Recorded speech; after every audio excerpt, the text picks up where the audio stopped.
Hello friends, welcome to national and international affairs. आज हम बात करने वाले हैं आदित्य 1 के बारे में, जो कि सूर्य तक पृथ्वी से लॉन्च किया गया। So the heading is Aditya 1 mission and you can say ये इंडिया का पहला सक्सेसफुल सन मिशन होगा। देखते हैं। देखो, ये जो आदित्य नाम है, ये आदित्य नाम ये एक संस्कृत वर्ड से है। संस्कृत वर्ड जो कि आदित्य है उसका मीनिंग है सन। ठीक है, सूर्य इसका मीनिंग होता है। और एल1 का मतलब है लैग्रेंज पॉइंट। लैग्रेंज पॉइंट के बारे में हम जानेंगे। लैग्रेंज पॉइंट वो है जहां पर ये आदित्य 1 मिशन जाके सक्सेसफुल होगा, उसको हम लैग्रेंज पॉइंट पॉइंट 1 बोलेंगे। देखो दोस्तों, हमारे जब 1947 में ब्रिटिश लोग इंडिया को मतलब इंडिपेंडेंस दे के चले गए थे, उस समय इंडिया में 70% पोवर्टी था। यानी कि 70% लोग गरीबी में जी रहे थे। और उस टाइम 12% लिटरेसी रेट था। लोगों को खाना तक मिल नहीं रहा था। इसीलिए सरकार ने पहले यही सोचा कि कैसे खाना पीना अच्छे से प्रोवाइड किया जाए जो भी लोग हैं। फिर उसके बाद हमने ये इसके साथ भी तारों पर जाने का सपना देखा। फिर हमने 1962 में स्टार्ट किया एक, उसको बोलते हैं INCSR। ये एस्टेब्लिश हुआ स्पेस रिसर्च के नाम पे। इसका फुल फॉर्म है Indian national committee for space research. इसको बाद में 1969 में इसका नाम चेंज करके रख दिया गया ISRO, Indian space research organisation, जो कि आज बहुत सारे सक्सेसफुल लॉन्च के पीछे एक बहुत बड़ा किरदार निभाता है। तो देखिए, जब हम सक्सेस की ओर गति कर रहे थे, तभी लोग भी, जो भी कोई सक्सेस की तरफ मतलब जाएगा, हमेशा क्या करते हैं, हमारे जो लोग होते हैं वो क्राफ्ट्स माइंडेड होते हैं। ठीक है, क्राफ्ट्स माइंडेड का मतलब कि अगर कोई उठेगा तो हम उसको गिराने की कोशिश करेंगे। ऐसे भी 2014 में एक हमारा इसरो का बहुत बड़ा एक अच्छा सा मिशन था। वो था मार्स ऑर्बिटर मिशन, जहां पर हम एक सैटेलाइट को मार्स के ऑर्बिट तक भेजे थे। उसके 4 दिन बाद क्या हुआ, न्यूयॉर्क टाइम का एक मतलब रिपोर्ट आया। ठीक है, न्यूयॉर्क टाइम का एक रिपोर्ट आया जो कि देख सकते हो यहाँ पर। इन्होंने ऐसे एक इमेज बना के छोड़ा। ये इमेज कैसा था देखो। ये हम इंडियंस हैं और ये एक भैंस पकड़ रहा है एक इंडियंस, और ये स्पेस क्लब, ये जो एलाइट्स लोग हैं इनको इनके पास इन अंदर आने की कोशिश कर रहे हैं। इसका मतलब वो इसरो को ट्रोल कर रहे थे, हमारे जो मिशन था उसको ट्रोल कर रहे थे। लेकिन फिर देखे ना, इंडिया ने सक्सेस हासिल कर लिया। मिशन पहली अटेम्प्ट में ही हम मतलब मार्स तक पहुंच गए। तभी फोर्थ कंट्री बन गया मार्स तक पहुंचने में, और पहला अटेम्प्ट में ही हम लोग पहुंच गए मार्स तक। तो ये सब सक्सेस स्टोरी है इसरो का। इसी तरह आदित्य 1 भी एक सक्सेस स्टोरी होने वाला है। जैसे कि हमने रिसेंट देखा था चंद्रयान 3, ये एक सक्सेस स्टोरी हुआ था। इसी तरह आदित्य 1 भी एक बहुत बड़ा सक्सेस स्टोरी इंडिया के लिए और इसरो के लिए होने वाला है। तो जानते हैं इस मिशन के बारे में। देखो, ये जो मिशन है इसको बोलते हैं आदित्य 1 मिशन।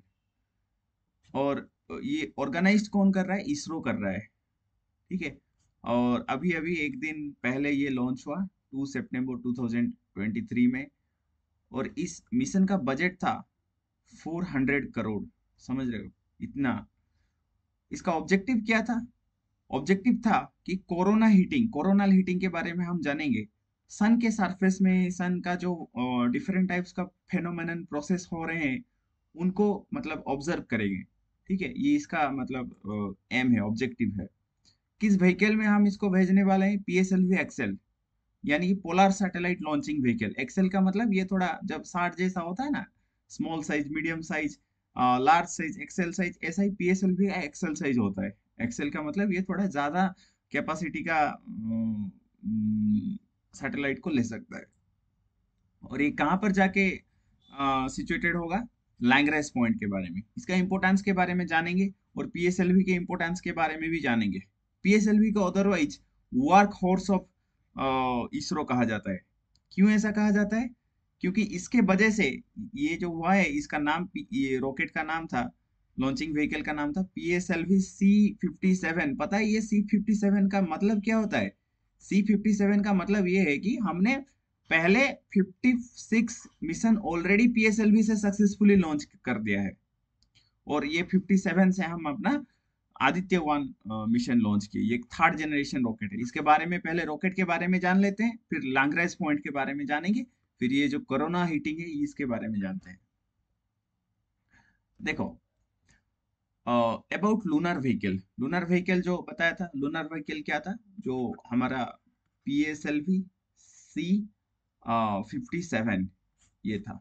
ये एक PSLV XL कैटेगरी के रॉकेट है। PSLV का नाम मतलब polar satellite launching vehicle. So polar satellite launching vehicle the third generation, इसको हम थर्ड जनरेशन लॉन्चिंग व्हीकल बोल सकते हैं। इससे पहले भी बहुत ज्यादा, ये पहले मतलब शुरुआत कब से हुआ था? 1994 से हुआ था। देखो, ये थर्ड जनरेशन फोर्थ जनरेशन क्या होता है? देखो, एक होता है पहला हमारा SLV, एक होता है SLV, जिसका मतलब होता है सैटेलाइट लॉन्चिंग व्हीकल। ये पहला पहला SLV3 पहला पहला हमने लॉन्चिंग व्हीकल बनाया था। लॉन्चिंग व्हीकल का मतलब क्या होता है? देखो, समझा देते हैं। ये देखो, एक रॉकेट है, पता है ये रॉकेट है। अभी रॉकेट में ये जो पार्ट देख रहे हो, इसको बोलते हैं पेलोड। पेलोड बोलते हैं, ठीक है। पेलोड में क्या होता है? जो भी हम सैटेलाइट को भेजते हैं, या फिर कोई मानव को या फिर स्पेसक्राफ्ट को भेजेंगे, वो इसी में ही हम इसको प्लेस कर देंगे। ये जो पार्ट होता है, ये क्या होता है? इसको बोला जाता है लॉन्चिंग व्हीकल। अभी ये इसको लेके जाएगा।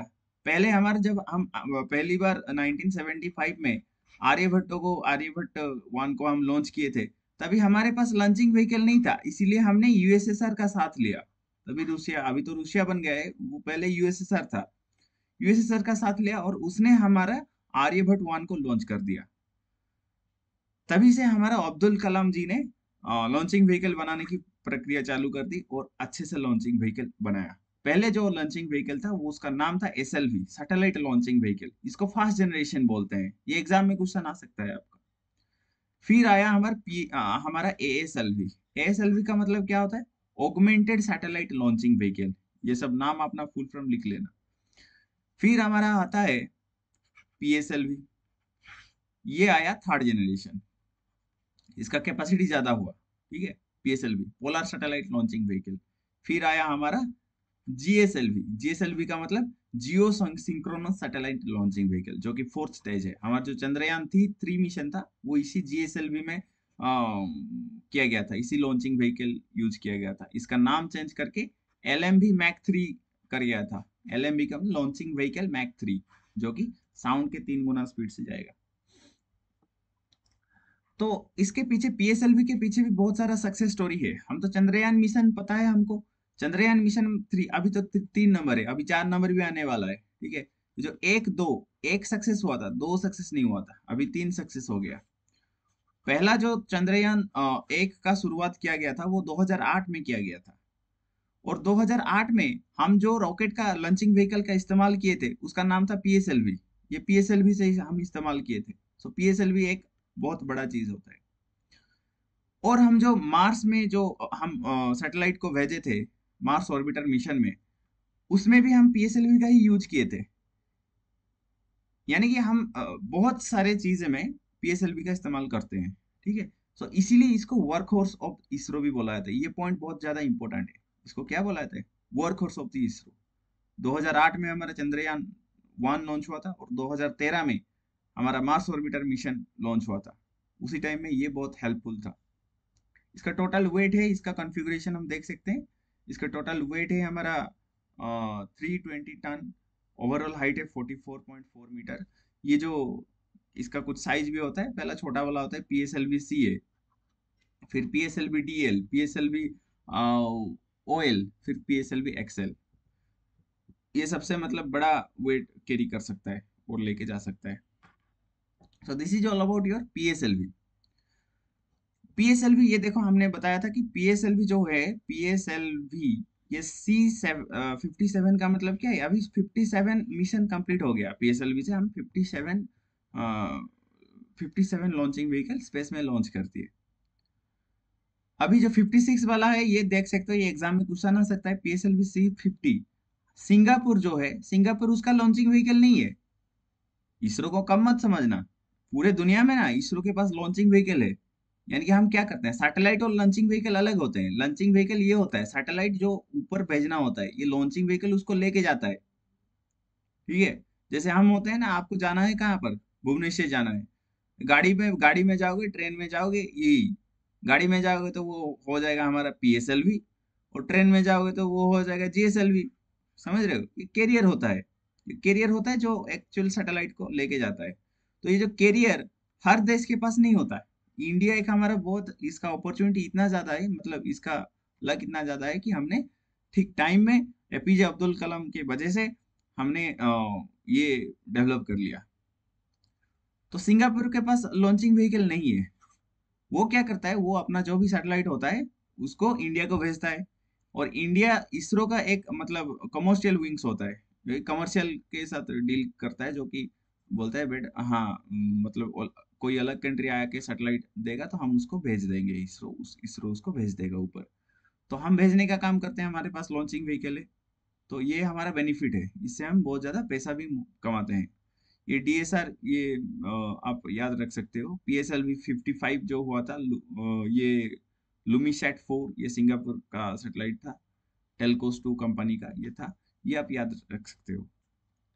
ये आप देख सकते हो, पहले हमारा जो मतलब लॉन्चेस रिटायर्ड का मतलब, ये पहले पहले हुआ था SLV 3, ASLV। अभी यूज जो हो रहा है, पीएसएलवी यूज हो रहा है, polar satellite launching vehicle use हो रहा है। और हमारा जीएसएल भी यूज हो रहा है, एलएम भी यूज हो रहा है। इसको एलएमबी को मतलब ये अपग्रेड वर्जन है जीएसएलवी का। आप जैसे हमारा ट्रेन होता है, ट्रेन का मतलब ये जीएसएलवी, बुलेट ट्रेन का मतलब एलएमबी। और साउंडिंग रॉकेट का पर्पज होता है, ये क्या होता है, ये पृथ्वी है, ये इसको लॉन्च किया जाएगा, ये आके गिर जाएगा ऐसे, ठीक है। जो कैमरा इसके इसके आगे एक कैमरा फिट होता है, वो कैमरा क्या करेगा, जाके कैप्चर फोटो कैप्चर करेगा, फिर से ये पैराशूट की तरह गिरेगा। इसको साउंडिंग रॉकेट बोला जाता है। अभी वो अंडर डेवलप में होता है जो human rated launching vehicle, SSLV, reusable launching vehicle, जो कि टेस्ला भी अभी बहुत ज़्यादा तेजी से बना रहा है, रिसर्च चालू किया है। तो ये सब हम बना रहे हैं। ये है हमारा लॉन्चिंग व्हीकल बारे में आइडिया। ओके। फिर आते हैं हम, जो ये जो लैग्रांज पॉइंट है, लैग्रांज पॉइंट का मतलब क्या होता है, देखो। अगर हम किसी सैटेलाइट को, अगर हम किसी, ये सपोज हमारा अर्थ हुआ, अभी अर्थ से मैं एक पत्थर फेंका, तो जब पत्थर फेंकूंगा, अ, अगर गिरेगा तो जरूर। अगर ऐसे में एक इतनी फोर्स है, इतने ज्यादा फोर्स से पत्थर फेंकूंगा जिससे कि ये एस्केप वेलोसिटी गेन कर ले, यानी कि ये हमारा ग्रेविटेशनल फील्ड से निकल जाए, तो ये क्या होगा, ऐसे एलिप्टिकल पाथ में ये घूमने लगेगा ये पत्थर। ठीक है। ये एलिप्टिकल, यानी कि जो भी हम ग्रेविटेशनल फील्ड के बाहर जो जब हम कुछ भी चीज लॉन्च करते हैं, तो ये अर्थ के चारों तरफ ऐसे घूमने लगता है, जैसे कि हमारा सन, सॉरी, मून घूम रहा है। बहुत सारे सैटेलाइट घूम रहे हैं ऐसे ऐसे ऐसे। जीपीएस पता है, जीपीएस ग्लोबल पोजिशनिंग सैटेलाइट्स, जो कि अमेरिका का है, ये भी ऐसे घूम रहा है। हमारा स्पेस स्टेशन ये भी ऐसे घूम रहा है, तो अर्थ के चारों तरफ ही घूम रहे हैं, अर्थ को ऑब्जर्व कर रहे हैं। इसको ऐसे ऐसे होता है। लैग्रेंज पॉइंट का मतलब क्या होता है, लैग्रेंज पॉइंट का मतलब ये होता है कि अगर हम अर्थ से लॉन्च करेंगे, एक पॉइंट होगा, जिस पॉइंट पे पहुंचने के बाद ये अर्थ की चक्कर नहीं लगाएगा, ये सन की चक्कर लगाएगा। समझ रहे हो, ये सन की चक्कर लगाएगा, जैसे हमारा अर्थ चक्कर लगा रहा है ना, वो भी सन की चक्कर लगाएगा, कुछ फ्यूल की जरूरत नहीं है उधर। तो इसको बोल जाते हैं लैग्रेंज पॉइंट। एनिमेशन के माध्यम से समझ लेते हैं। देखो, ये है हमारा अर्थ, ये जो ब्लू कलर का अर्थ देख सकते हो, ये रहा हमारा सन, ये रहा हमारा अर्थ। जैसे अर्थ देखो जैसे घूम रहा है, इधर से इधर घूम रहा है।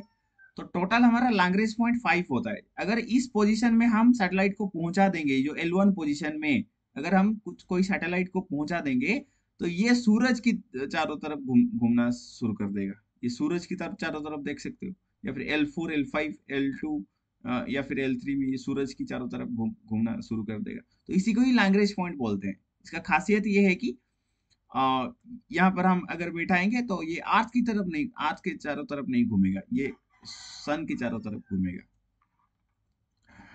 So Lagrange point, as you can see, for a two-body gravitational system, the Lagrange point are the position in space where a small object tends to stay if put there. इसको अगर रखेंगे तो ऐसा होगा। टोटल हमारा Lagrange point 5 Lagrange point होते हैं। L1 होता है, L2 होता है, L3 होता है, L4 होता है, L5 होता है। ठीक है। अभी इसका खासियत हमारे लिए ज्यादा इंपॉर्टेंट क्या है, L1 और L2 इंपॉर्टेंट है। तो देखते हैं। सपोज ये हमारा देखो अर्थ है और ये रहा सन, ये रहा सन, ये रहा अर्थ। अभी लैग्रेंज पॉइंट 1 कहाँ पर है, यहाँ पर लैग्रेंज पॉइंट 1 है इस पोजीशन में। लैग्रेंज पॉइंट 2 कहाँ पर है, यहाँ पर लैग्रेंज पॉइंट 2 है।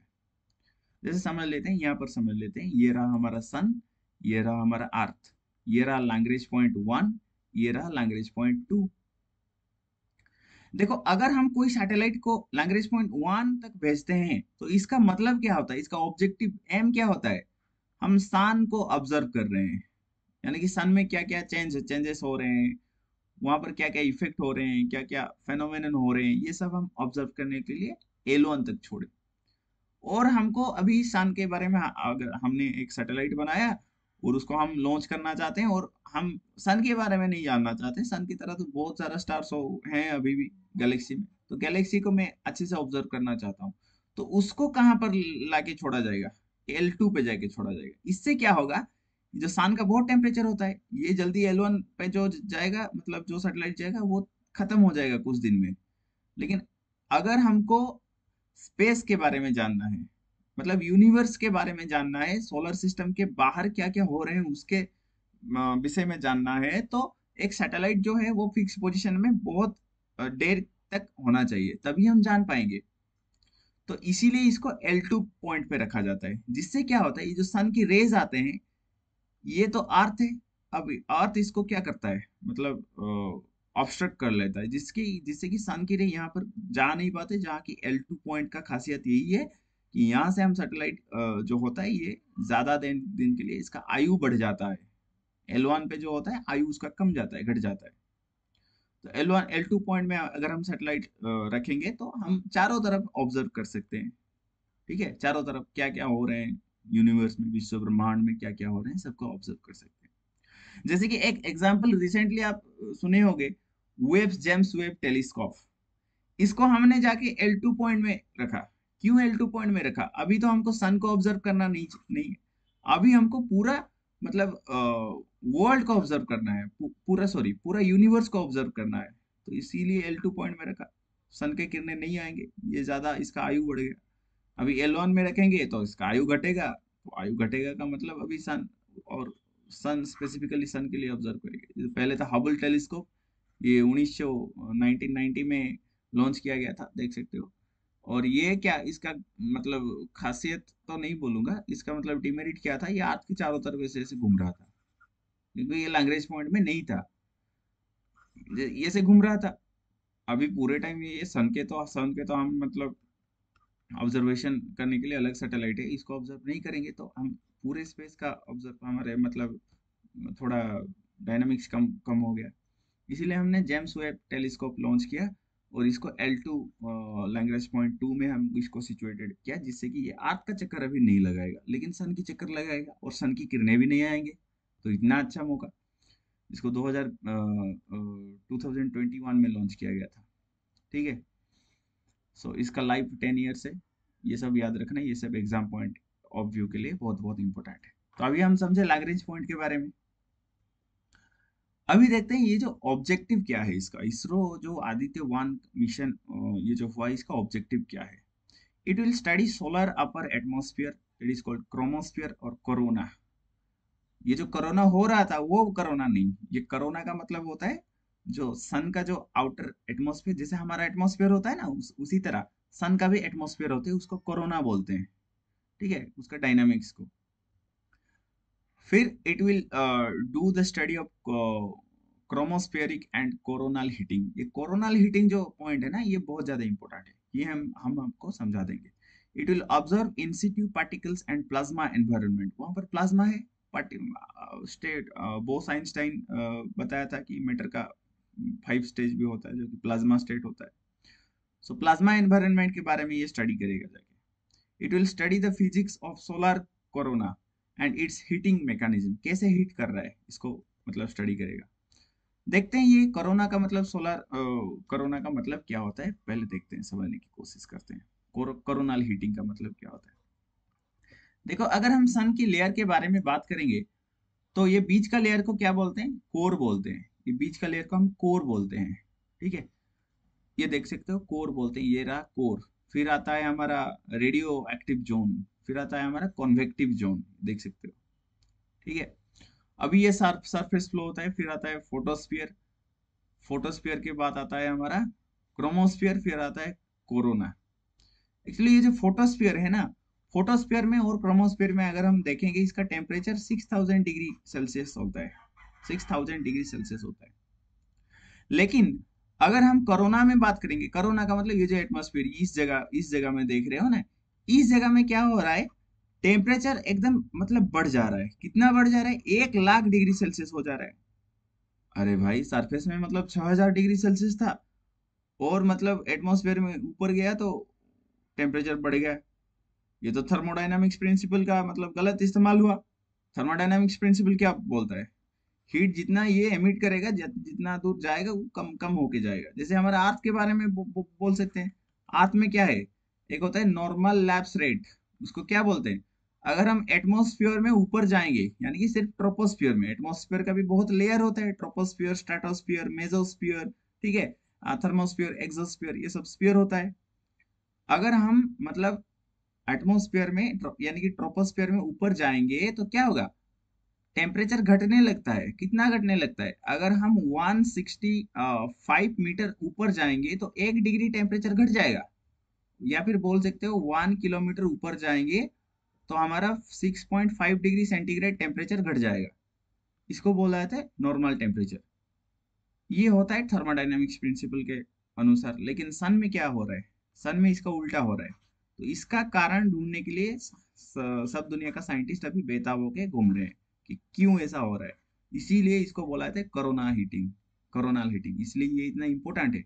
इसका उल्टा हो रहा है इधर, जो कि थर्मोडायनामिक्स प्रिंसिपल का मतलब एकदम उल्टा उल्टा ही है, इसको बोल सकते हैं। तो ये सब स्टडी करेगा, जिसके बारे में ये रिसर्च करेगा और इसरो को भेजेगा डाटा। देखते हैं इसका आगे फ्यूचर में ये सॉल्व होता है ना नहीं, ये प्रॉब्लम।